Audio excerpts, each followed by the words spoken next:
Le premier petit garçon en partant de la droite, c'est Antoine de Saint-Exupéry. Il voit le jour le 29 juin 1900 à Lyon, en France. Après la mort de son père en 1904, Antoine sera très proche de sa mère et entretiendra avec elle toute sa vie une volumineuse correspondance. Jusqu'à l'âge de 10 ans, Saint-Exupéry passe son enfance au château de Saint-Maurice de Romans.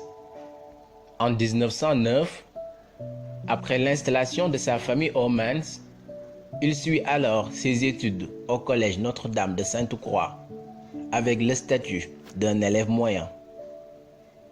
En 1912, en passant les grandes vacances à Saint-Maurice de Romans, il se rend à l'aérodrome d'Ambérieu, où il est fasciné par les avions. Un jour, laissant croire qu'il avait l'autorisation de sa mère, Saint-Exupéry convainc un des aviateurs de le prendre à bord de son appareil pour son baptême de l'air. Et à la suite de cette première expérience, sa passion pour les avions ne le quittera plus. En 1917, Antoine obtient son baccalauréat, mais la fin de ses études à la Villa Saint-Jean est attristée par la mort de son frère François, emporté par un rhumatisme articulaire. Au printemps 1921, il effectue son service militaire à Strasbourg, dans l'armée de l'air. Il est affecté à l'atelier de réparation, mais il rêve toujours de devenir pilote. Après avoir réalisé des économies pour prendre des leçons, il effectue ses premiers vols en double commande. Puis, après 20 heures d'entraînement, il monte seul à bord d'un avion.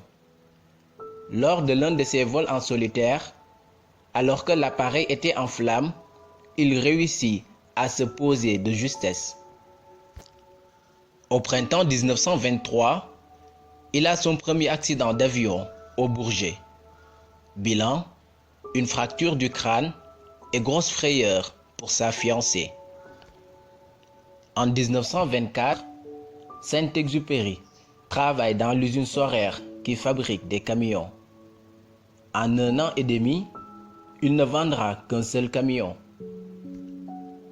En 1926, il quitte la maison Soraire pour un poste de moniteur à la compagnie aérienne française. En juin de la même année, Saint-Exupéry perd sa sœur aînée Marie-Madeleine, frappée de tuberculose. Après quelque temps passé à la compagnie aérienne française, il entre à l'ATCOER, une compagnie d'aviation où il assure la ligne Toulouse-Casablanca, ensuite la ligne Casablanca-Dakar. En octobre 1927, Saint-Exupéry est nommé chef d'escale à Cap Joubi, dans le sud marocain. Et c'est dans ces régions d'Afrique du Nord qu'il fait la connaissance de Henri Guillaumet et Jean Mermoz, qui deviendront ses amis. En 1928, en tant que chef d'escale de Cap Joubi, Saint-Exupéry est chargé d'aller sauver les pilotes tombés en panne dans le désert ou encore aux mains de Meurs. En 1929, il rentre en France et présente le manuscrit de Courrier Sud à l'éditeur Gaston Gallimard, et celui-ci accepte de publier son premier roman, Courrier Sud. Quelques mois plus tard, en compagnie de Jean Mermoz et de Henri Guillaumet, Saint-Exupéry part pour l'Amérique du Sud et arrive à Buenos Aires, où il est nommé directeur de l'aéropostale Argentina. C'est à partir de ce moment qu'il commence à écrire Vol de nuit. En juin 1930, Guillaumet est pris dans une tempête de neige lors de sa traversée des Andes. Saint-Exupéry effectue alors des recherches pendant 5 jours, mais en vain. Et Guillaumet sera finalement retrouvé vivant 1 semaine après son accident. En mars 1931, il épouse Consuelo. En décembre de la même année, Vol de nuit, préfacé par André Gide, obtient le prix féminin. Ce roman aura un immense succès. En 1934, il entre chez Air France, où il est chargé de réaliser des voyages d'études et des conférences. En décembre, Saint-Exupéry essaie de battre le record de Paris-Sénégal, mais son avion s'écrase dans le désert de Libye.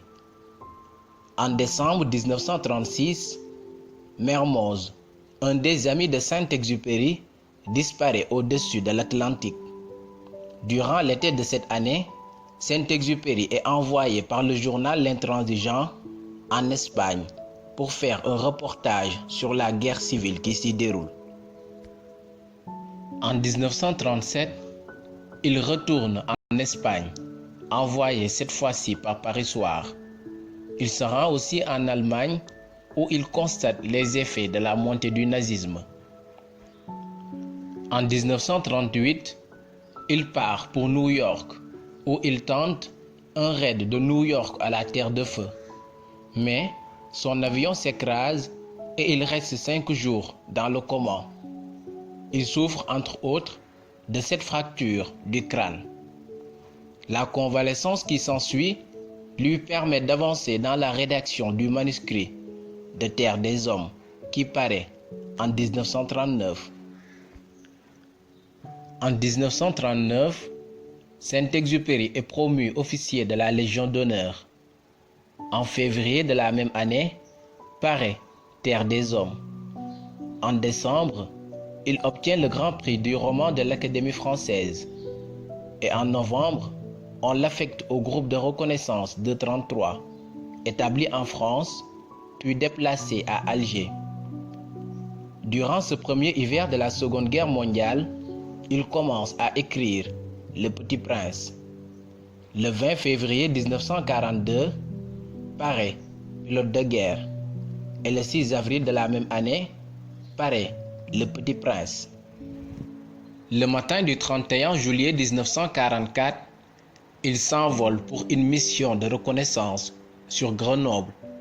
Quelques heures plus tard, il est officiellement déclaré non rentré. C'était son dernier vol. On présume qu'il a été victime d'un malaise, d'une panne ou encore abattu par les Allemands, mais on ne l'a jamais retrouvé.